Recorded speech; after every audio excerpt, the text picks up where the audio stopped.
अंचल दंडाधिकारी एसडीओ के द्वारा वाद विवाद से उत्पन्न स्थितियों को संभालने के जिस तरीके से 144 यानी 163 भारतीय न्याय संहिता के आधार पर लेटर इशू करते हैं, तो किस तरीके से संबंधित थाना उस दंडाधिकारी द्वारा निर्गत शांति बहाल करने की लेटर को लेकर के कितने उदासीन होते हैं। इस तरीके के मामले को लेकर के जनता में काफ़ी आक्रोश है और खुल्लम खुल्ला जिस तरीके का दंडाधिकारी का वारंट लेटर को अनसुना करते हैं और डायरी न लिख करके सालों साल पीड़िता को कोर्ट के अंदर घसीटने की जो प्रक्रिया चल रही है वो बहुत ही निंदनीय और बहुत ही कष्टकारक होता है। जैसे कि एडवोकेट श्याम बिहारी प्रजापति ने जिस तरीके से थाना से संलिप्त वारदातों को जिस तरीके से बता रहे हैं, उसे साफ जाहिर हो रहा है कि कहीं न कहीं प्रशासन जो है इस तरीके के मामले में उदासीन रवैया अपनाती है। सुनिए आखिर श्याम बिहारी प्रजापति ने क्यों उठाए इतना बड़े सवाल। शांति भंग को लेकर के अनुमंडल कार्यालय में 144 धारा के तहत एफआईआर किया जाता है, जानकारी दी जाती है, लेकिन उसका जिस तरीके का कार्रवाई होनी चाहिए नहीं हो पाती है, क्या कहें? सबसे पहले आपके चैनल को और सुन रहे जनता जनार्दन को हम धन्यवाद देना चाहते हैं। और आपका जो प्रश्न है कि शांति भंग होने के सवाल को लेकर अनुमंडल कार्यालय में 144 की मामला आती है, 144 के मामला पर निष्पादन क्या होता है इसी संबंध में, तो आपको हम बता दें कि देखिए राज्य सरकार के सक्षम पदाधिकारी, खास करके विधि व्यवस्था का मालिक अनुमंडल पदाधिकारी होते हैं। और अनुमंडल पदाधिकारी के यहाँ विधि व्यवस्था भंग को लेकर जहाँ तक आपने कहा 144, जिसको आज के डेट में नया कानून में हम लोग BNSS की धारा 163 करते हैं।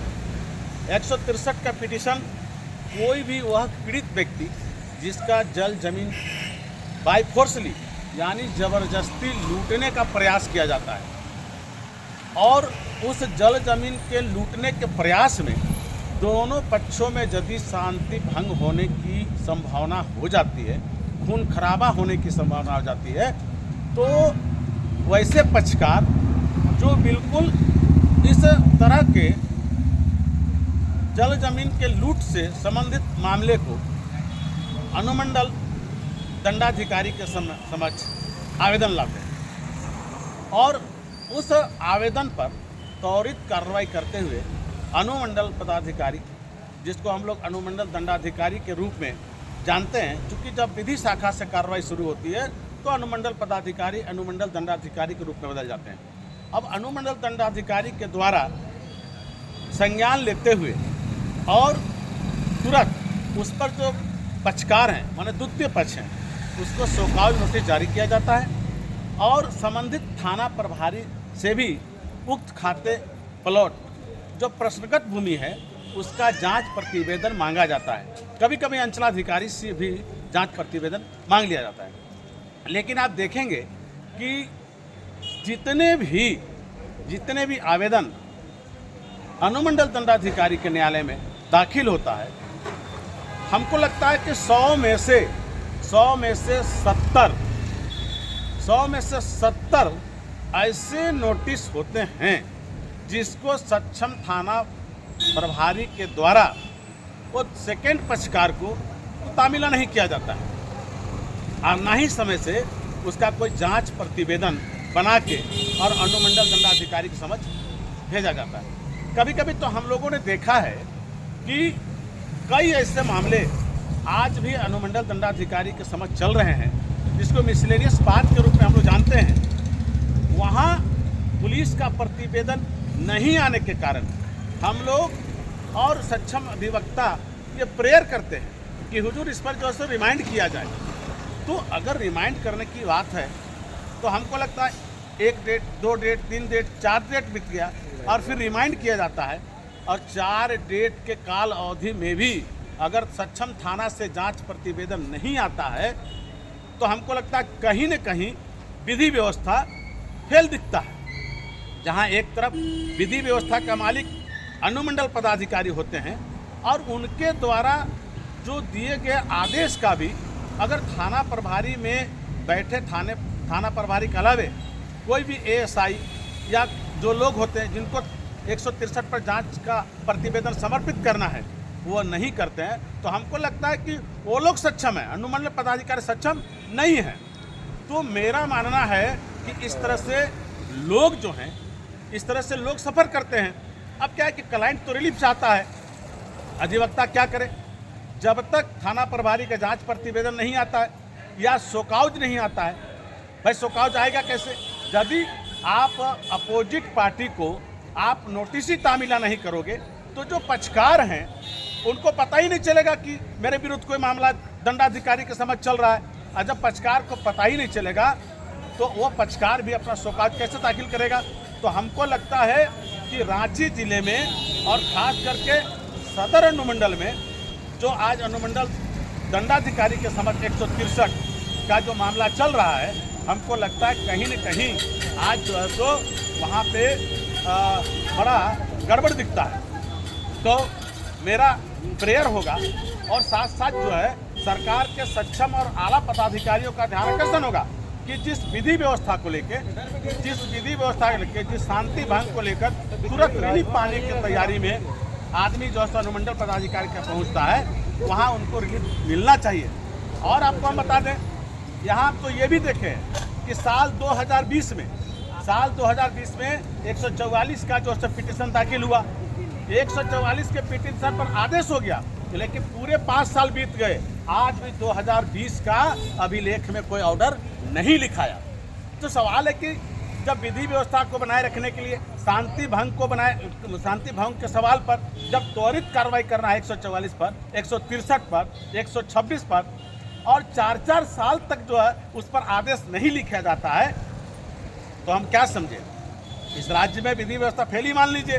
जो सेकेंड पार्टी है, जो दबंग लोग हैं, जो बाय फोर्सली हथियार के बल पर, बंदूक के नोक पर जो गरीब लोगों का जमीन छीन रहा है और 4 साल तक अगर उसमें आदेश ही नहीं लिखा जाएगा, तो बताइए वह पक्षकार जो पीड़ित है, जो अनुमंडल दंडाधिकारी के सामने पिटीशन लाया था, उसको क्या रिलीफ मिला? तो मेरा मानना है कि अगर अनुमंडल दंडाधिकारी के यहाँ 163 BNSS का अगर कोई पिटीशन दाखिल हो रहा है और उस पर अगर ऑर्डर के लिए अभिलेख की कार्रवाई समाप्त कर ऑर्डर के भेज दिया, तो त्वरित सबको लगता है 1 महीना 2 महीना में उसको ऑर्डर लिख देना चाहिए।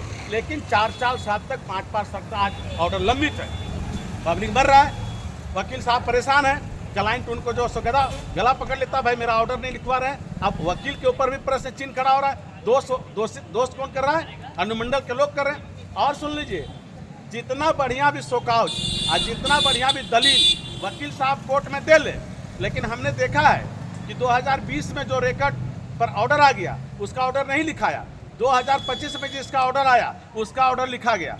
मतलब लेन देन का मामला है। माना क्या साफ बात है कि जो यहाँ पे पैसा बर्बाद करेगा उसकी ऑर्डर लिखी जाएगी। और अगर ऐसा नहीं है तो ये जांच के विषय है। 2020 का ऑर्डर कहीं लिखा है, 2021 में जो ऑर्डर है उसका कहीं लिखा है, 2022 पे कहीं, 2025 का कैसे लिखा जा रहा है? वो भी चुन के, छांट के, और वो भी कौन लिखता है? पेशकार लिखता है। मतलब अनुमंडल पदाधिकारी के यहाँ 163 और 100 और भी जो है 64 वगैरह का जो ऑर्डर है, हमको लगता है मैक्सिमम पेशकार लोग काम करता है। तो डंके के चोट पर एक अधिवक्ता होने के नाते हमने तो स्पष्ट कहा कि राज्य में विधि व्यवस्था नहीं है। यहाँ के राज्य के मुखिया माननीय हेमंत सोरेन जी ढिंढोरा पीटते चले जा रहे हैं। ये आदिवासी बहुल प्रदेश है, जल जमीन की रक्षा की बात हम करते हैं। अरे हमको तो लगता है कि झारखंड में सबसे ज़्यादा आदिवासी की जमीन लूटी जा रही है, और वो आदिवासी जब अनुमंडल दंडाधिकारी समझ 163 का पिटीशन लाता है, तब उसको 4 साल तक रिलीफ नहीं मिलता है। तो कहाँ जो सो आपका ये जो दावा है कि भ्रष्टाचार खत्म हो रहा है, हम जो सो जल जमीन जंगल के सवाल पर हम अच्छा बिल ला रहे हैं, विधेयक ला रहे हैं, तो मेरा एक सुझाव होगा कि ऐसे पुलिस के लोग, ऐसे प्रशासन के लोग जो थाना में बैठ के थानेदारी नहीं बल्कि दोनों पक्षों से बस सिर्फ कमाने का जो है सो अपना रास्ता अपनाए हुए है, ना पक्ष का ना विपक्ष का, हम अपना पक्ष का काम कर रहे हैं। यदि ये बात इस राज्य के अंदर व्याप्त रहेगा तो मैं कहता हूं कि राज्य के अंदर सुशासन कभी नहीं होगा। और इसके लिए खास करके यहाँ के सीएम को कि आप भाई दूसरे बार सत्ता में आए, बहुमत में आए, तो जिस बहुमत से आप सत्ता में आए हैं उसको कायम रखने के लिए ऐसे भ्रष्टाचारी पुलिस अधिकारी जो खास करके अनुमंडल दंडाधिकारी के आदेश का उल्लंघन करता है उसको चिन्हित करो और चिन्हित करने के बाद उसको सजा की प्रावधान पर आइए। उस पर एफआईआर अगर बनता है तो एफआईआर करिए, और अगर सस्पेंशन की बात है सस्पेंशन करिए। तब राज्य की जनता का झुकाव सरकार की तरफ जाएगा, वरना दिनों दिन सरकार का खिलाफ जो है लोग आज करने की शुरुआत कर दिए। कल तक धरना प्रदर्शन ही होता था, अब डेली राजभवन में धरना प्रदर्शन शुरू हो गया। जैसे पहले अखाड़ा था आज भी अखाड़ा हो गया, बनते जा रहा है। तो कहीं न कहीं राज्य के अंदर विधि व्यवस्था के सवाल पर, और हमको लगता है कि जो कर्मी हैं वो दोषी हैं। इसलिए त्वरित आज जितने भी अनुमंडल पदाधिकारी के यहाँ 163 का और 144 का जो रिकॉर्ड जो आज पेंडिंग है, जिस पर ऑर्डर नहीं लिखा गया, 2020 से पेंडिंग है, हजारों रिकॉर्ड है, क्लाइंट सफर कर रहा है, तुरंत उस पर ऑर्डर लिखना चाहिए। इस बात के संज्ञान अनुमंडल पदाधिकारी और डीसी को लेना चाहिए, ये मेरा अनुरोध है। श्याम बिहारी प्रजापति, अधिवक्ता, सिविल कोर्ट रांची।